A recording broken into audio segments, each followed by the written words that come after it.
Hi everybody, it's Trishaly and I'm here at the big old barn and I'm just gonna go outside here, see a couple of our horses, and I am making this video today to tell you all about why I'm gonna be so much happier when I have my own barn and stable and a ranch like this one here that I am part of a mentorship program where I am learning all the skills that I need to be a successful rancher.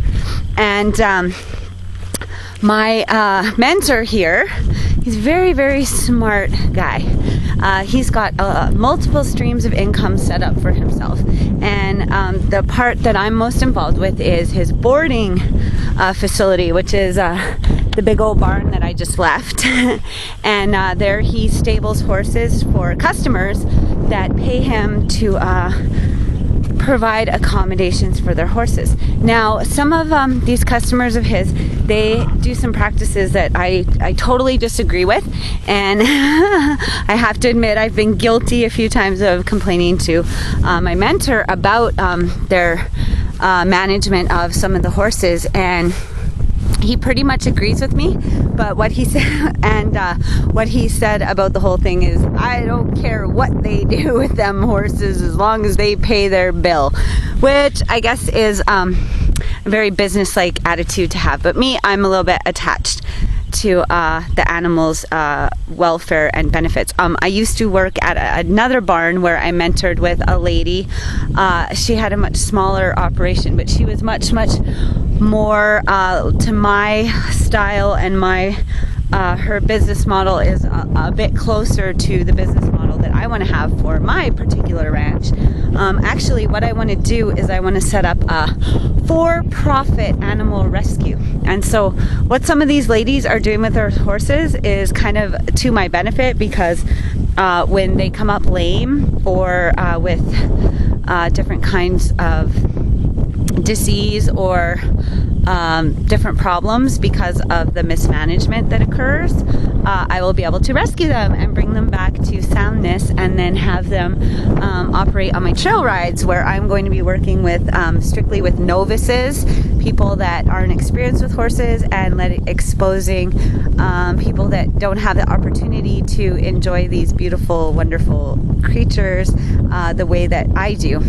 So I really want to provide inexpensive and affordable way for the lay person to be able to experience horseback riding and care of these animals. So let me explain this mismanagement that I see occurring here, and I completely disagree with, and actually my mentor agrees with me. These small pens, I talked to him about this. Basically, this is just a glorified stall. It's about twice the size of the indoor stalls where these horses are the other 12 hours of the day. I don't really believe in installing horses at all. I think it's really bad for them. They need constant movement and exercise. They are adapted through nature as prey animals, meaning that cougars and packs of wolves will hunt them. So they're constantly on the move. In their natural state is to be always movement, looking for water, looking for food, escaping from predators. So they do a lot of movement. And these poor horses in these little tiny pens, the only time that they get to run around, like those horses out there get to run around every day, the only time these horses get to run around is when that I've ever seen these horses run is when someone is either swinging a rope in their face or jumping on their back. And so what my mentor had said, he had said that yes, these small private individual pens that are set up here were strictly designed for events, like so when they do their cattle penning or like these rodeo skill type competitions and stuff in the big arena that they have here, they would have people that would just be bringing their animals for the weekend to participate in the event, and these were the holding pens for them. He also commented on these pens were good for new customers that had horses that were difficult to catch, and so until they got used to the routine of barn life and being stabled, this was a good option until they were used to being handled, because some of the horses that come in are very nervous and shy, just beginning their training and being broke, which I hate that term, but being broke. Oh, we're breaking this horse. Like, it just sounds terrible. You're training the horse. You're training the horse to cooperate with you as a partner. Breaking the horse, I hate that term. Anyway, I shouldn't say hate. I don't like that word either. I try not to use that word. I disagree with the term of breaking horses. Anyway, continuing with my why I will be so much happier when I have my own barn, because when I have my own barn, I will have full authority over all of the horses that live there. I want to do, like I said, a for-profit animal rescue facility. I'll explain more about that in another video. However, another thing that occurs here that it drives me insane, and I will be so much happier when I have my own barn and this practice will not occur. These blankets that you see these horses wearing, these poor animals, okay, I totally disagree with the blanketing altogether because I disagree with stalling. However, I do understand the point of especially in the winter time, in order for the horses to, just like us putting on a jacket, in order for them to adjust to the extreme temperature differences, the winter blankets are very useful. These blankets that they're wearing now, because it's summer, are fly sheets, and they help protect them from, a lot of mosquitoes and horse flies and stuff from constantly bothering them. However, so I don't totally have that much of an issue. And also they like to use the blankets to protect their coats. So if they're planning to show the horses and stuff, then yeah, it's good for them to put the coats on so they aren't, getting all dirty and muddy, and then you just have to spend a lot more time washing them. So I can kind of relate. Oh, also the other purpose of blankets can be to help the horses shedding their winter fur. If you put them out with the heavier blankets, then it encourages the fur to shed, and makes their coats look nicer for the show season. Okay, so I can relate to why the coats exist and the purpose of the coats. So my big problem here is that these horses have hello, this is Marquis.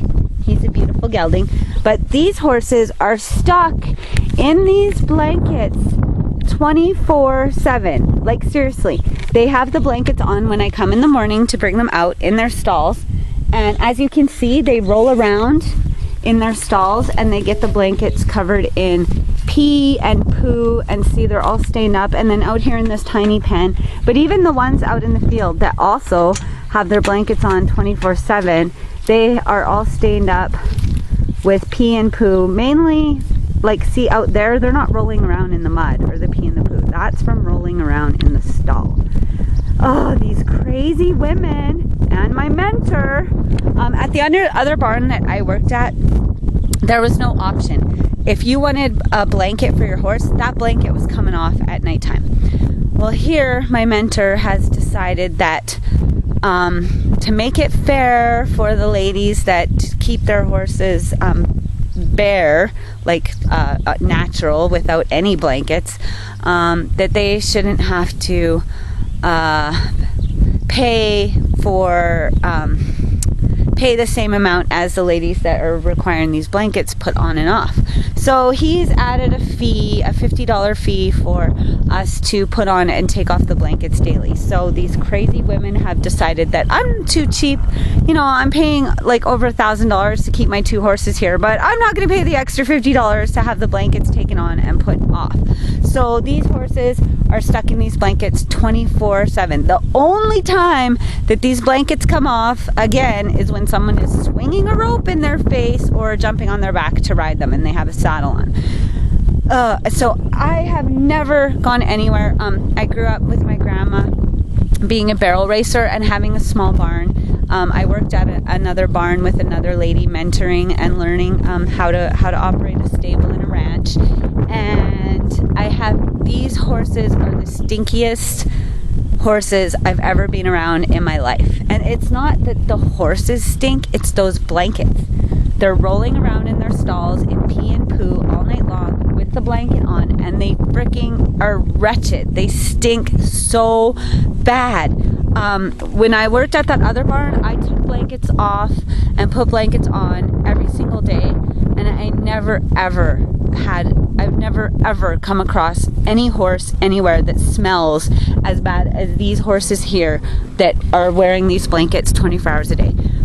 There are some customers here that actually properly use the blankets. They put them, like the two horses out there, their blankets come on and off every day. And I bet you, I'll maybe walk over there, because I bet you that if I zoom in over on them, I bet you will not see big, ugly stains on their blankets, because they don't wear them in their little stalls, and they are properly out in a pasture where they can run around, besides when someone's on their back or having a rope swung in their face. So I'll pretty much guarantee that, I'll come over here and zoom in, and I'll pretty much guarantee that their blankets have far less stains. And I know from putting the blankets on and off, they don't stink. Like these other horses, I'm not even touching their blankets. I'm just handling the horse at its head. And the smell that comes off of these horses is so disgusting. I honestly, I don't like to complain. I really try to avoid it, but I honestly want to go around slapping people for doing this to these animals. It's so disgusting. I don't understand it at all. And anyway, so we'll take a look there. There's Audie and Wamanti. And these horses are managed more to my way of thinking. And yeah, you can see that, yeah, there might be some dust and mud on that blanket, but compared to this horsey over here, oh, let's see if I can zoom in on, ah, what a mess. Okay, there. This horse over here, you can see there's like big brown ugly stains from poo and pee, and I'm telling you, those horses stink. I love them. They're beautiful, wonderful creatures, but they stink, and I don't understand why their owners would let their horses be in such wretched, have such wretched material on their bodies. Like, they do wash the blankets, but you know, like after 1 hour in the stall rolling around in pee and poo, the blankets are disgustingly smelling and looking gross. Here's this other horse. You've seen the one out in the field that has the blanket on and off every day. This horse here, in one of these stupid little pens where this poor animal cannot run around. Look at how disgusting that blanket is. And I'm telling you, people, she smells terrible. This horse stinks so freaking bad. And it's not her fault. I'm sure she doesn't want to freaking have that disgusting mess on her back 24/7 and be smelling like that all the time. And like, I guarantee you that those blankets would not look like that, and they would not smell bad if they were way out in the field where they could roll in the grass and the blankets were taken off before they go into the stinky stalls. Okay, that's my rant. I'm just gonna get over it. And the point of the video is not to be like, oh, blah, blah, blah, I want to slap people. That's not the point. Mind me, my hair.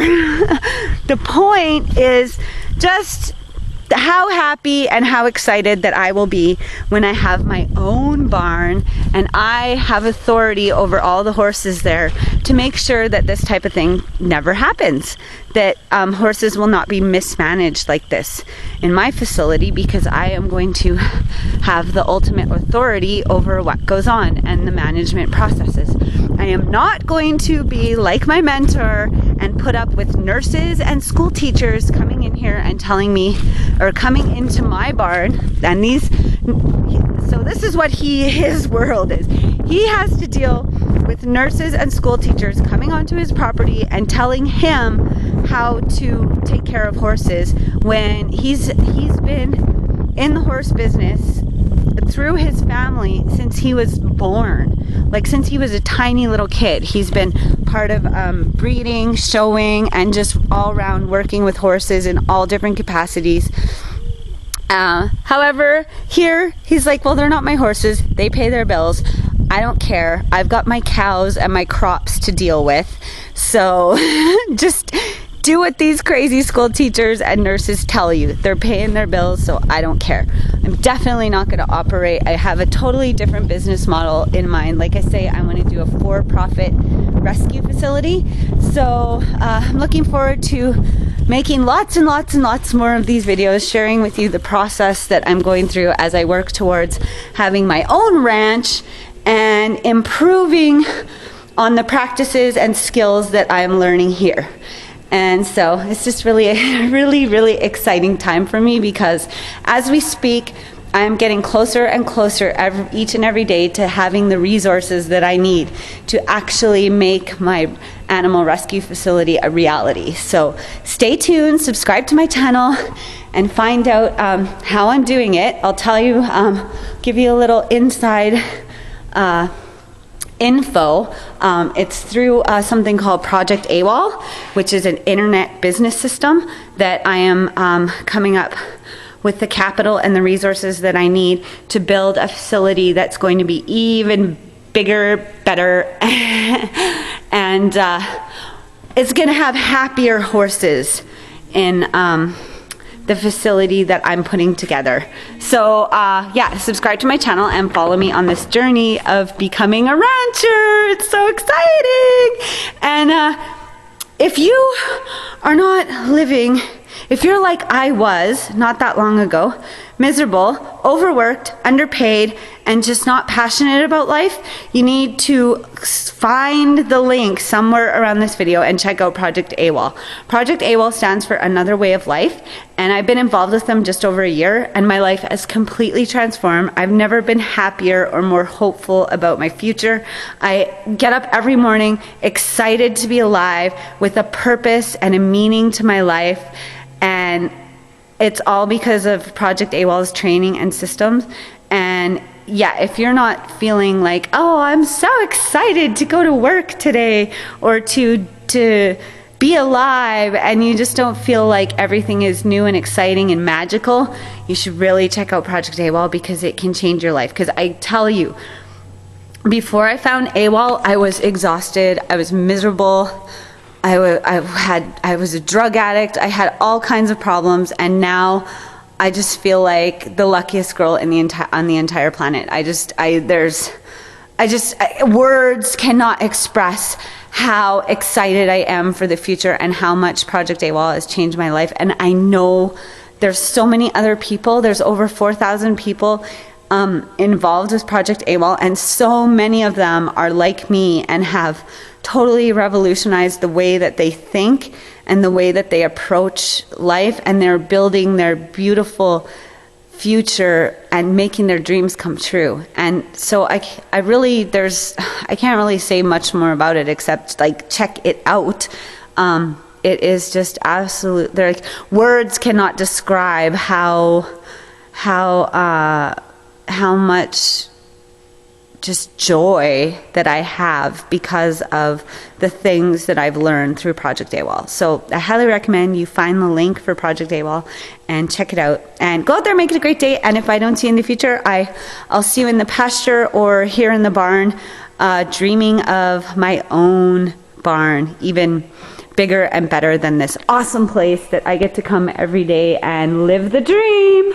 Just live in the dream. I want you to live your dream. So I'm super excited to present this opportunity. Click the link, check it out, and go out there and make it an awesome day. Bye, everybody.